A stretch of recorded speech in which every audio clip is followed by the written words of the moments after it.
పొరలు ఉంటాయి భూమిని ఆవరించి, అతి ముఖ్యమైన పొరలు.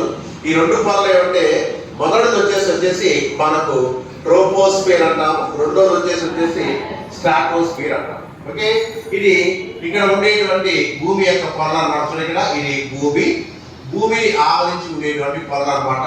ఇది ఒక పొర. నెక్స్ట్ వన్ ఇక్కడ ఉండేటువంటి ఇంకొక పొర అన్నమాట. ఇట్లా 2 పొరలు ఉన్నాయి. ఈ 2 పొరల్లో మనము ఇది చూడండి, ఇక్కడ ఇది ఎర్త్ అన్నా మనం, ఇది ఎర్త్. ఓకే, ఇది ఎర్త్. నెక్స్ట్ వన్ ఇక్కడ ఉండేటువంటి ఈ పొరని మనం ఏం తీస్తున్నామంటే దీన్ని ట్రోపోస్ఫియర్ అంటున్నాం మనం. ట్రోపోస్ఫియర్ అని మనం తీస్తున్నాము. దీన్ని వచ్చేసి ఇక్కడ దీన్ని స్ట్రాటోస్ఫియర్ అని మనం తీస్తున్నాం.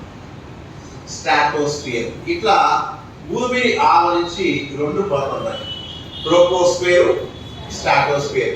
ఇప్పుడు అల్ట్రావైలెట్ రేస్ విచ్ఛిన్నం చేయబడడం వల్ల ఏర్పడినటువంటి ఆక్సిజన్ వేరొక ఆక్సిజన్ ని కలవడం వల్ల ఓజోన్ అనేది ఏర్పడుతుంది. ఏర్పడినటువంటి ఓజోన్ గానే ఇది ఎక్కడికి అంటే ఇది గానే ట్రోపోస్ఫియర్ లోకి చేరింది అనుకోండి, దాన్ని మనం ఏం తీస్తామంటే బ్యాడ్ ఓజోన్ అంటాం. Okay, the ozone is present in the troposphere. It called as bad ozone.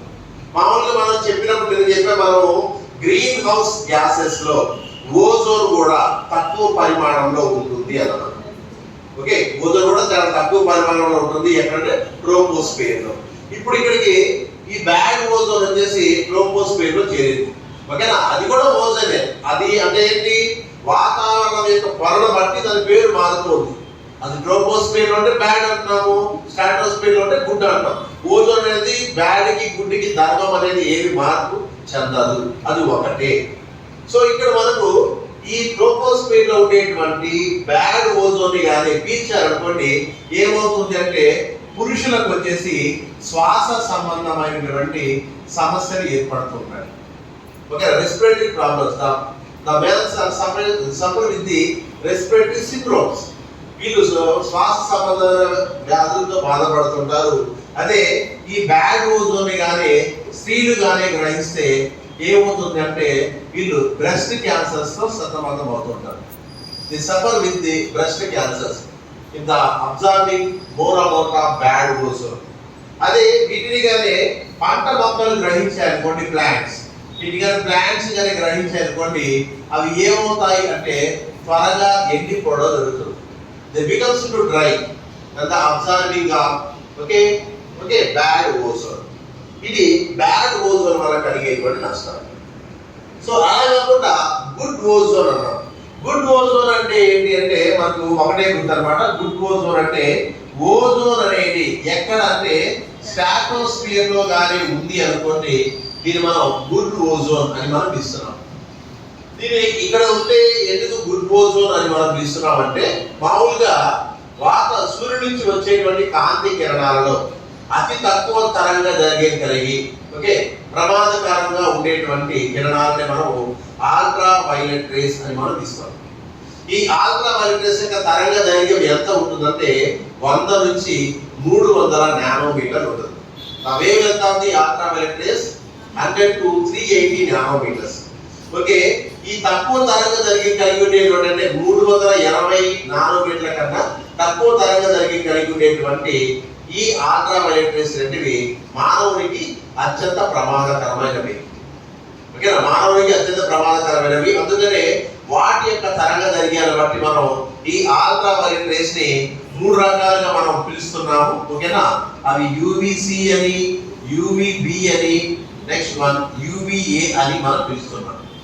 Okay, వీటిలో అత్యంత ప్రమాదకరమైనవి ఏవి అంటే ఇవి 2 మాత్రమే, యువిసి అండ్ యువిబి. సో ఈ యువిసి అండ్ యువిబి అనే కిరణాలని ఎక్కడికి అంటే భూమి యొక్క లోపలి పొరలోకి రాకుండా ఏది కాపాడుతుంది అంటే ఇక్కడ ఉండేటువంటి గుడ్ ఓజోన్ ప్రొటెక్ట్ చేస్తూ ఉంటుంది. గుడ్ ఓజోన్, ఇదంతా గుడ్ ఓజోన్ అన్నమాట. ఈ గుడ్ ఓజోన్ వచ్చేసి ఏం చేస్తుందంటే it prevents the entry of the short wave length containing ultra violet rays. తక్కువ తరంగ కలిగి ఉండేటువంటి కాంతి కిరణాన్ని ఇవి ప్రవేశించకుండా నిరోధిస్తాయి. కాబట్టి ఇవి మానవునికి అత్యంత ఉపయోగకరమైనవి. ఎందుకు అత్యంత ఉపయోగకరమైనవి అంటే అల్ట్రా వైలెట్స్ తక్కువ తరంగదైర్ఘ్యం కలిగి ఉండేటువంటి అతి నీలలోహిత కిరణాలు ఇవి మన శరీరంపై చేరినప్పుడు, మన శరీరంలోకి ప్రవేశించినప్పుడు ఇవి ప్రోటీన్ల యొక్క నిర్మాణాన్ని విచ్ఛిన్నం చేస్తాయి. నెక్స్ట్ వన్, కేంద్రకాపాల నిర్మాణాన్ని విచ్ఛిన్నం చేస్తాయి. దీని ఫలితంగా విపరీతడానికి అవకాశం ఉంటుంది. ఓకేనా? అలా కాకుండా ఈ అల్ట్రా వైలెట్ బి అనేటువంటి కిరణాలని మన కంటిలో ఉండేటువంటి కార్నియా గాని గ్రహించుకుంది అనుకోండి, అది ఎక్కడికి దారి తీస్తుంది అంటే శాశ్వతమైనటువంటి అంధత్వానికి దారి తీస్తుంది. ఇక్కడ complete blindness, otherwise slow blindness all are causing by the observing of the low otherwise short wavelength ultraviolet race.